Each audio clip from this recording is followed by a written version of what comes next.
Except for Sikhism, which cropped up in the 15th century, Islam was the last major religion to be founded, and the religious landscape remained quite settled for about 1,000 years.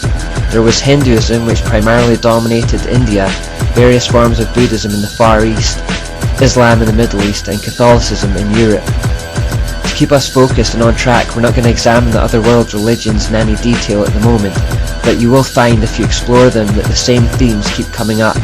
For example, in Buddhism and Taoism, you'll find a concept called yin and yang, which represents the joining of the light male and dark female principles, and the concept of a life force that balances the two.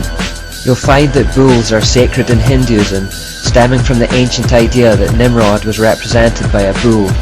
You'll find sex cults, fertility goddesses, sun worship, serpents of knowledge, and ideas that we can attain godhood through our own efforts. It's repackaged and expressed differently across the world, and given different names, but the basic themes and symbols are all there in some form or another. It's all coming from ancient Babylon. It's probably worth noting that Eastern forms of the mysteries are actually becoming very popular in our culture right now, and are ensnaring even Christians. Although the filtering of Eastern paganism into Britain could be traced at least as far back as the East Indian Trading Company in the 17th and 18th centuries, the real explosion came when the Beatles went to India in the 1960s, and suddenly Eastern mysticism became extremely fashionable. Over the past 50 plus years, its popularity has been steadily growing in the West. Today, for example, we have yoga, Reiki, Zen Buddhism, acupuncture, martial arts, meditation, and feng shui, to name just a few of the occult philosophies that grew out of Babylonian mysteries in the East, and which have now been transported to us in the West. Because our culture is now so saturated with it, many Christians don't recognize when they're involved with something that has a satanic origin. For now, however, we're going to stay in Europe and continue our journey through time there. After the Roman Empire collapsed in the 5th century AD at the hands of Germanic barbarians, Europe entered the Dark Ages. The Catholic Church stepped into the power vacuum that had been created by the collapse of the Roman Empire, and it quickly became the most powerful spiritual and political entity in the world. At the command of the Pope, Charlemagne went forth on many campaigns of conquest throughout Europe. All conquered lands and people came under the authority of the Catholic Church, and Europe was united under their reign. Consequently, Charlemagne is now considered the father of Europe. The Catholic rule, however, although unified, was a dark period in history. Anyone who did not willingly submit to the authority of the Church was persecuted and killed for heresy. European citizens were taxed heavily and were expected to spend their lives in the service of the Church. With worldly power, corruption kept growing. Pope Leo X began the process of selling indulgences as a way to extort money from the people. This means that he offered forgiveness of sins for a fairly small amount of money. For a little bit more money, you would not only be forgiven of a sin, but you would be allowed to carry on indulging in it, hence the name selling of indulgences. Also, through the invention of purgatory, you can now purchase the salvation of your loved ones' souls in the Catholic system. The Church taught the ignorant masses, as soon as the coin in the coffer rings, the troubled soul from purgatory springs.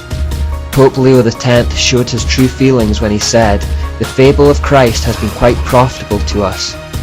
As a result of such corrupt behaviour, the Church became exceedingly rich. They played on fear to control and dominate, and increased their wealth in the process. Before long, the Church dominated the political and cultural landscape. It was the most powerful institution in the world, and the Pope the most powerful man. The Pope became the real spiritual authority behind the rulers of the world, and he used religious persuasion to control nations for his own purposes. If kings acted against the wishes of the Vatican, the Pope could excommunicate them from the Church, and therefore effectively sentence them to eternity in hell. This fear was enough to keep the kings of Europe in line with the Church's wishes. Once more we see that religious authority secures temporal authority. The Church also recognized a key principle to maintaining power: control knowledge.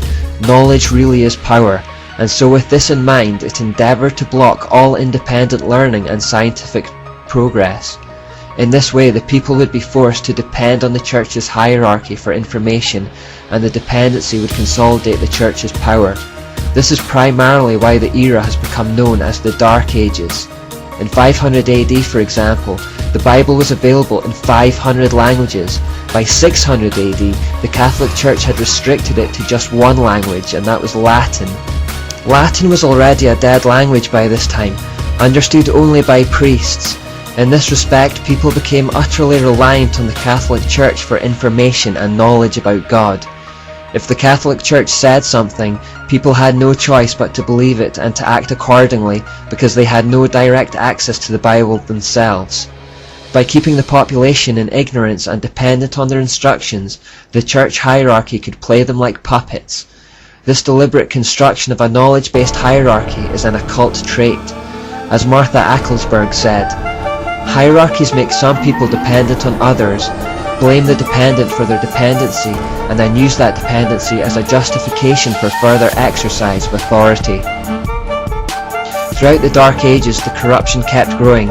Mary became more and more prominent, as did praying to and devoting yourself to saints, the idea of sacraments, mandatory celibacy, monasticism, and the idea that the Pope was nothing less than infallible and God on earth. The Holy Roman Empire became a cesspool of depravity and corruption, like the Imperial Roman Empire had been.